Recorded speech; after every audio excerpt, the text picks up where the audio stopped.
여러분 안녕하세요. 간밤에 안녕하셨습니까? 안녕하시지 못했죠. 밤잠을 다 설치셨을 테고 빨간 아재입니다. 저 역시 어젯밤에 이 계엄령 선포 소식을 듣자마자 서울로 막 부지런히 올라갔습니다. 그래서 오늘 오후까지 쭉 국회에 있다가 지금 막 이제 내려와서 천안에 도착을 했는데요. 우리 국민들 참 대단해요, 그죠? 밤새 밤잠은 못 주무셨어도 그나마 뭐 주무시다가 일어나서 또는 새벽에 계엄령이 6시간 천하로 끝나고 해제됐다라는 소식 때문에 그나마 조금 카타르시스가 있지 않았나 그런 생각도 들었어요.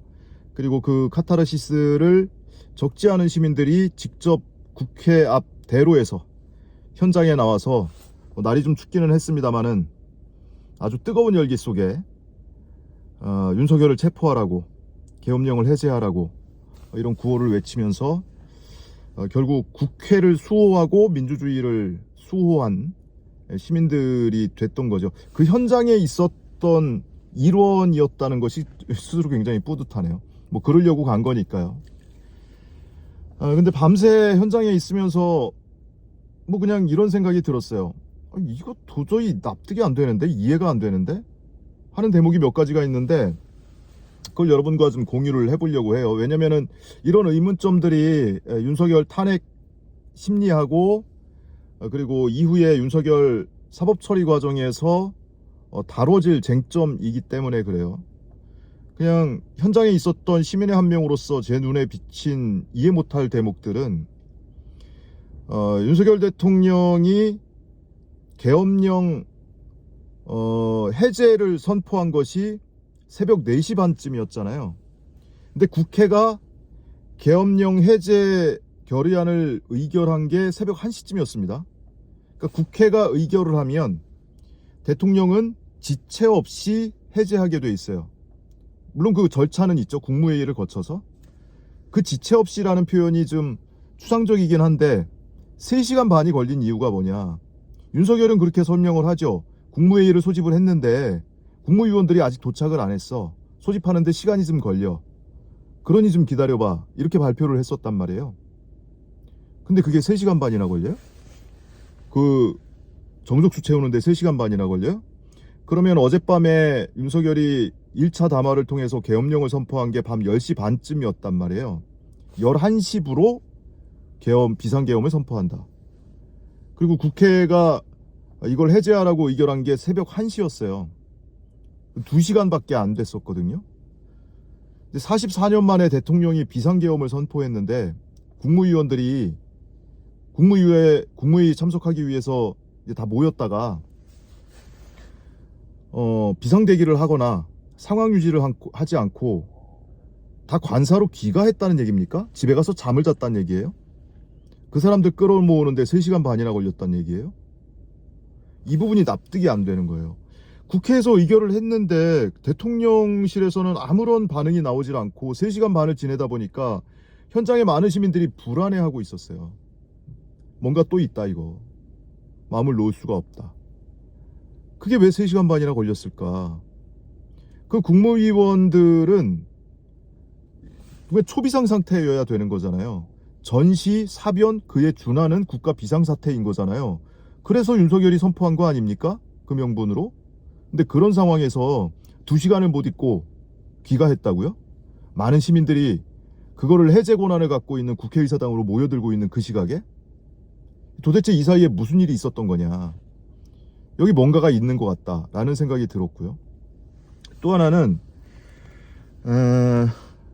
이게 윤석열이 1차 담화를 통해서 비상계엄 선포할 때의 그 담화문을 보시면요.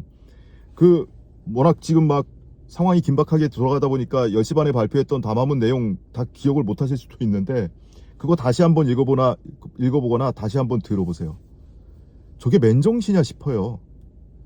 대통령이 담화를 통해서 쓸 수 있는 언어가 아닌 거예요. 그래서 오죽하면 술주정 아니냐, 간밤에 술주정 부린 거 아니냐 이런 얘기가 나올 정도였단 말이죠. 그러니까 뭔가 평상심을 유지하지 못한 채로 작성하거나 발표한 담화였어요. 그 표현의 워딩의 세기가 국민을 상대로 쓸 수 있는 대통령의 언어가 아니었거든요.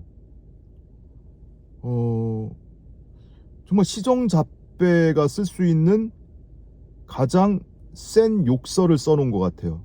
쌍욕만 안 들어갔다 뿐이지. 그리고 국회를 상대로, 국회의원을 상대로, 그리고 일부 국민은 무슨 일부 국민이야. 자기 편 안 들어주는 사람은 다 종북이라는 거 아니에요. 그리고 무슨 비상계엄의 명분이라는 것이 무슨 뭐 돌봄 예산, 무슨 뭐 마약 천국, 뭐 이딴 소리나 하고 있고, 저는 이 담화문을 도대체 누가 쓴 거고, 도대체 어떤 심리 상태에서 썼는지 굉장히 궁금하더라고요. 온전한 심리 상태가 아닌 거예요. 작성도 그렇고 발표도 그렇고. 굉장히 흥분해 있는 상태. 극도로 흥분 상태에서의 담화문이었다. 그 담화문 발표하기 몇 시간 사이에 도대체 무슨 일이 있었던 건가 하는 생각도 들고요.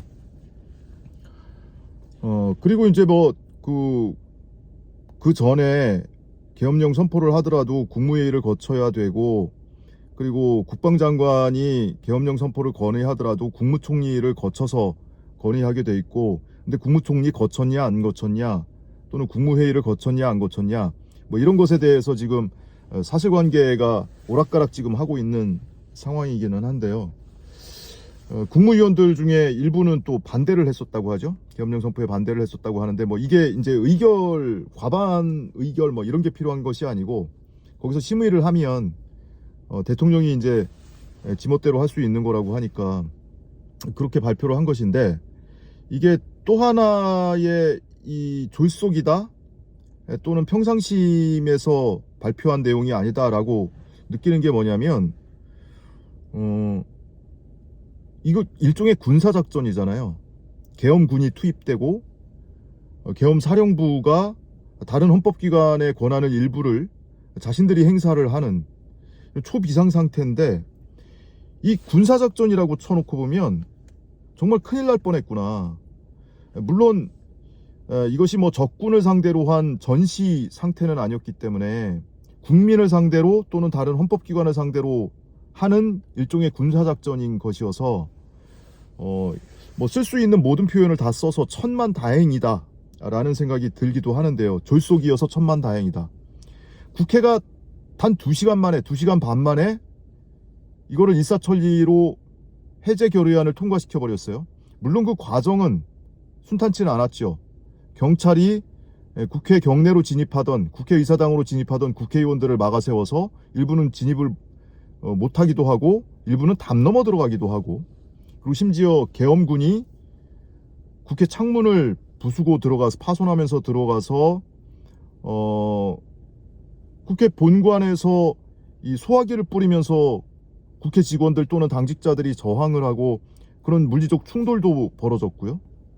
그런데도 어쨌든 190명이 일사천리로 결의안을 통과시키는 걸 막질 못했단 말이에요. 안 막은 것인지 못 막은 것인지. 그리고 그 외에 전국을 상대로 선포된 이 계엄령인데, 뭐 장갑차 몇 대 보이고 뭐 헬기가 국회의사당 위에 날아다니고 한 거 빼고는 이게 제대로 군병력이 동원이 된 건가? 그러니까 제대로 전파도 안 되고 일부 동원도 제대로 안 됐다라는 거잖아요. 계엄사령관을 육군참모총장을 계엄사령관으로 지명하는 바람에, 그래서 뭐 명령체계가 어쩌고 저쩌고 이런 얘기가 나오는데, 이 계엄령을 준비를 할 때는 국방장관하고 논의를 한 거 아닙니까? 그래서 국방장관이 건의를 해서 윤석열이 발표를 했다는 거 아니에요. 그럼 군통수권자 그 라인들이 다 이거를 논의를 한 건데 군사작전을 이렇게 부실하게 했다고? 그 현장에서 너무 어안이 벙벙한 거예요. 아니 44년 만에 비상계엄을 선포를 했는데 이 2시간 반 만에 국회에서 이거를 해제를 의결해. 이제 절차상 대통령이 그것을 받아들여서 발표만 하면 돼요. 해제만 하면 돼요. 근데 윤석열이 지 목을 걸고 하는 일인데 이렇게 부실하고 허술하게 했다고? 이거 뭔가가 있어. 그래서 오히려 국회의사당 앞에 나와 있는 시민들은 더 불안했던 거예요. 이거 이렇게 지나갈 리가 없다. 뭔가가 더 있을 것 같다. 더더군다나 국회에서 의결하고 나서 3시간 반 동안 또 대통령실에서 아무런 메시지가 나오질 않으니까 더더욱 그 불안감이 증폭이 됐던 거죠. 그래서 국회 의결하고 나서 대통령실에서 최종 해제 발표가 있기까지 3시간 반 동안 이제 뭐 일상을 또 누려야 하는 시민들은 상당 부분 좀 귀가를 했어요, 그 사이에. 그래서 4시 반 무렵에는 몇백 명 남아있지 않았습니다. 그래서 경찰하고 이 대치를 하면서 그 대로를 확보하고 있느라고 이렇게 대치하고 있었고, 이런 일이 이제 간밤에 벌어졌거든요. 근데 내내 계속 불안했던 거예요. 아니 이게 이렇게 그냥 허술하게 기획이 돼서 이렇게 국회에서 일사천리로 해제 결의안을 통과시키고, 그리고 시간이 걸리긴 했지만 결국에는 대통령이 해제를 하고, 이거 뭔가 있다, 이게 끝이 아니다 그 정도로 많은 사람들이 그렇게 얘기할 정도로 엄청나게 허술하고 부실한 군사작전인 거예요. 그러니까 뭐 수방사가 어떻고 뭐 707 여단이 어떻고 그 외에 다른 부대들이 전파가 안 되거나 동원이 제대로 안 됐다는 거잖아요. 근데 이게 국민을 상대로 한 군사작전이 아니고 이거 적군을 상대로 한 전시 상황을 가정을 해보자고요. 그럼 정말 끔찍하지 않습니까? 제대로 전쟁을 수행할 수 있는 능력이 있는 정부였던가,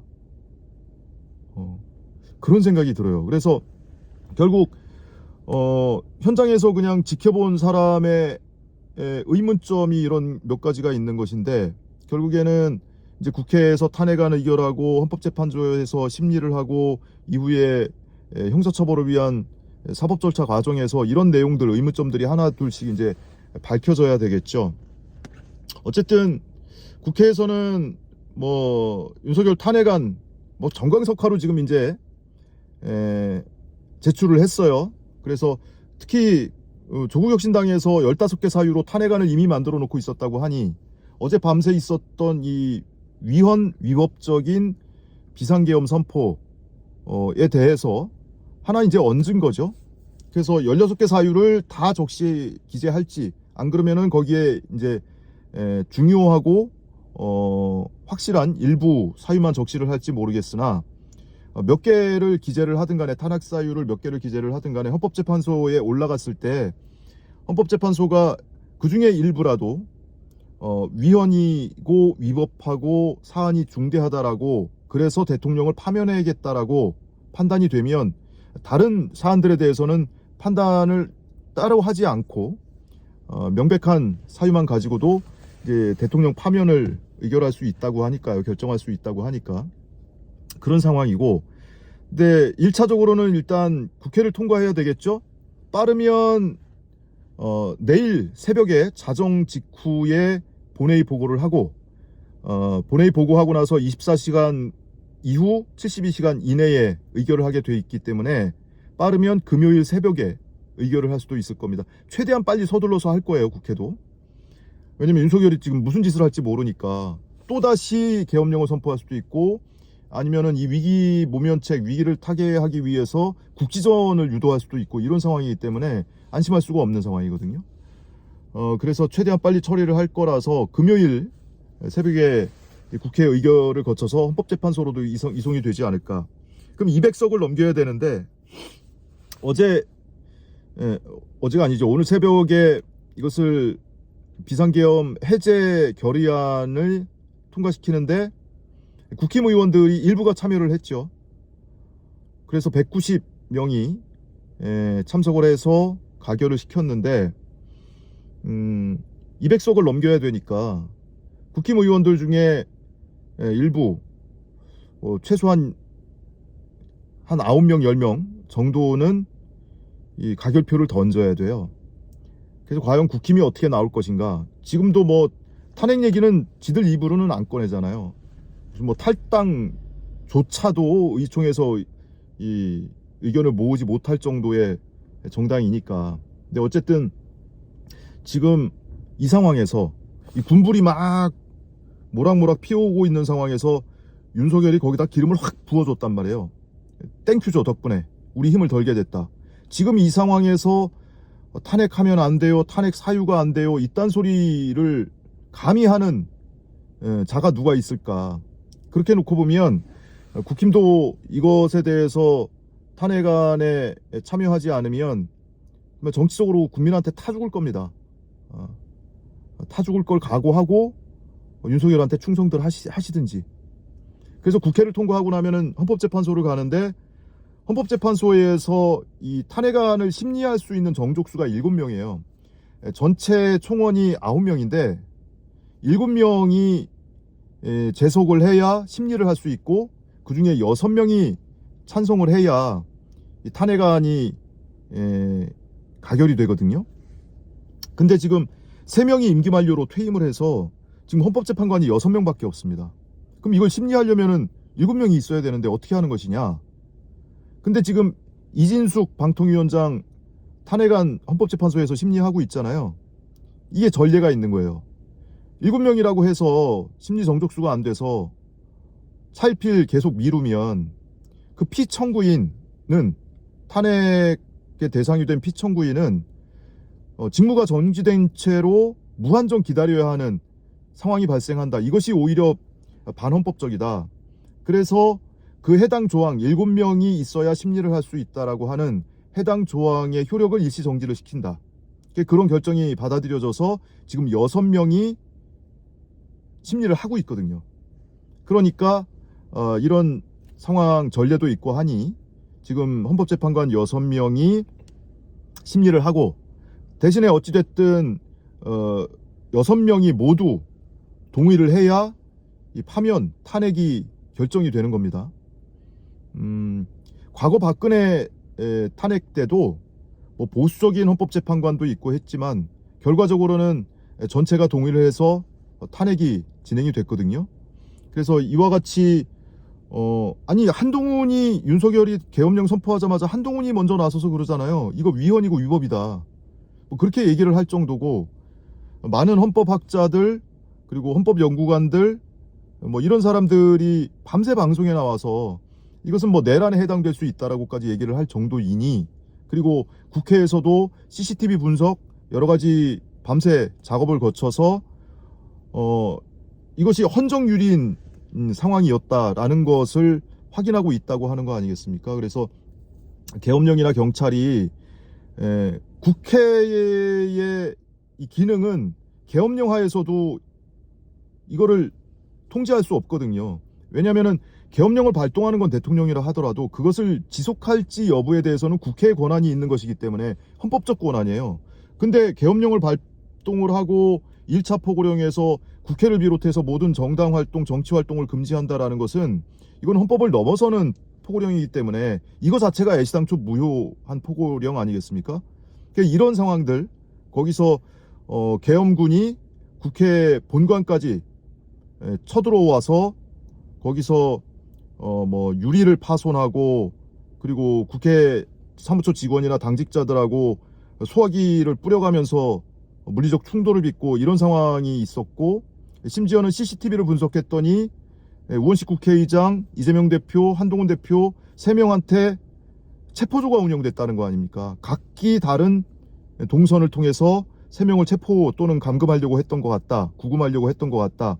이것이 이제 CCTV를 통해서 국회가 확인을 하고 CCTV 영상까지 공개를 하고 있는 이런 상황이니까, 뭐 이것이 내란의 기수에 이르렀다, 또는 헌정유린이다, 국회의 기능을 반헌법적으로 정지시키려고 했다, 뭐 이런 것들은 뭐 차고 넘치는 증거가 쏟아지지 않을까 하는 상황이에요. 그리고 뭐 애시당초 계엄령 선포할 때부터 국무회의를 거치게 돼 있는데 국무회의 거쳤냐 안 거치냐, 과연 정족수는 채웠냐, 그리고 국방장관이 건의를 해서 대통령이 선포를 한다면 그 중간에 국무총리를 거쳐서 건의하게 돼 있는데 국무총리는 모르고 있었다는 얘기도 나오고, 이러니 절차도 그리고 요건도 맞지 않는다, 이런 지적이 계속 나오고 있잖아요.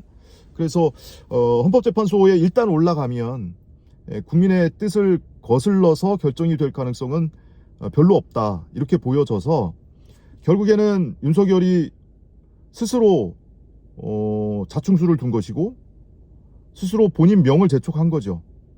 많은 시민들이 매주 집회 나가고 하면서도 이거 국회 통과시키는 것도 난망이고 헌법재판소 가면 헌법재판소 구성이 또 안심할 수 없는 단계고, 그래서 이거 언제까지 이렇게 계속 우리는 광장에서 소리만 높여야 되냐, 이런 아쉬움들이 많았는데 윤석열이 일거에 다 해소를 해줘 버렸네요.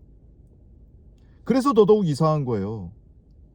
갑자기 비상계엄을 선포를 했는데 그 선포하는 담화문을 보면 도저히 평상심에서 썼다고 보여지질 않고, 그리고 그 이후에 대응 과정을 보면 너무나 졸속적이고 부실한 기획이 있었던 것이고, 그리고 그것을 국회에서 2시간 반 만에 신속하게 해제 결의안을 해서 국무회의를 거쳐서 결국에는 해제를 해야 되는 것은 대통령의 의무로 돼 있는데 국무회의를 거치는데 무슨 3시간 반 시간이나 걸린다는 것, 이것도 납득이 안 되고, 이런 과정들이 다 이제 복합적으로 얽혀 있는 거예요. 결국에는 이후에 후속 절차를 통해서 하나하나 좀 낱낱이 드러나지 않을까 싶고요. 그리고 어제 현장에서 많은 분들하고 대화를 나눴는데 특히 이 60대 또는 70대 되는 이제 분들이 여의도에 나오면서 총 맞을 각오를 하고 나왔다는 분들이 꽤 많았어요. 누구는 전쟁 나는 줄 알았다라고 얘기를 하잖아요. 총 맞을 각오하고 나왔다 라면서 뭐라고 하냐면 우린 살 만큼 살았잖아요. 저 그 얘기를 들으면서 그 한두 분이 한 얘기가 아니에요. 그 얘기가 너무나 울컥하더라고요. 그래서 그런 어른들 뿐만이 아니고 학생들도 많이 보였고, 평일임에도 불구하고 거기서 밤새 이 구호 외치면서 윤석열을 탄핵해라, 윤석열을 체포해라, 계엄령 해제해라, 이런 구호를 외치던 시민들이 꽤 많이 나왔고, 역사의 현장에서 이것이 참으로 다행히도 6시간 천하로 끝나서 짧게 일단 진압은 된 거잖아요. 그래서 여의도 대첩이라고 불러도 손색이 없을 정도의 상황이었는데, 그 역사의 현장에서 짧은 역사의 현장에 함께 했었던 시민들, 그리고 밤새 잠 못 이루면서 이 상황을 실시간으로 방송 등을 통해서 지켜보면서 같은 마음을 모아주셨던 수많은 국민들, 눈에는 보이지 않지만 그런 마음들이 고스란히 느껴지는 하루였고요. 정말 우리 국민들 대단하다. 그리고 경찰도 일반 집회 대응하듯이, 최근에 이제 야당 집회라거나 민주노총이나 또는 촛불대행진이나 이런 집회 대응하는 걸 보면 일부러 폭력이나 소요를 유도하는 행태를 많이 보이거든요. 근데 지난 간밤에는 그 정도까지는 나아가질 않았어요. 물론 처음에 이제 국회의사당을 차단하느라고 거기서 열어라 하면서 시민들하고 몸싸움도 좀 벌이고 경찰 또는 계엄군하고 그런 일이 벌어지기는 했는데, 그 잠시를 제외하고는 그렇게 심각한 상황, 충돌은 벌어지지를 않았거든요. 경찰도 동원이 되기는 했는데 다들 이거를 내가 어느 정도 강도로 이것을 명령을 수행해야 하지 않은 그런 헷갈리는 상황이 아니었을까. 아무튼 어제 이제 서울 올라가자마자 이거 밤새 이거 진압해야 된다, 이거 날 밝으면 안 된다, 밤새 국회에서 해제 결의안 의결해야 된다. 근데 정족수가 되네 안 되네, 왜냐면 경찰이 막고 있었으니까. 거기다가 국회 본관에 계엄령이 침투를 하고 있고 총등 계엄령이 아이 참, 와 진짜 이런 초현실적인 상황이 벌어졌단 말이에요. 아무튼 이런 일이 있다 보니까 많은 시민들이 불안해했고 미심쩍어 했는데, 그나마 이것이 6시간 천하로 여의도 대첩으로 끝나서 오히려 카타르시스를 느꼈고, 그것이 동력이 돼서 이제 일사천리로 윤석열을 탄핵하는데 동력이 되지 않을까 하는 생각이 듭니다. 아무튼 현장에 나와주셨던 많은 분들, 그리고 밤새 마음을 모아주셨던 많은 시민들께 함께 잘했어 하는 응원의 박수 쳐드리면서, 저도 현장에 있었던 시민의 한 명으로서 뿌듯함을 느끼면서 귀가를 했습니다. 저는 이제 들어가서 잠시 좀 눈을 붙이도록 하겠습니다. 여러분 고맙습니다.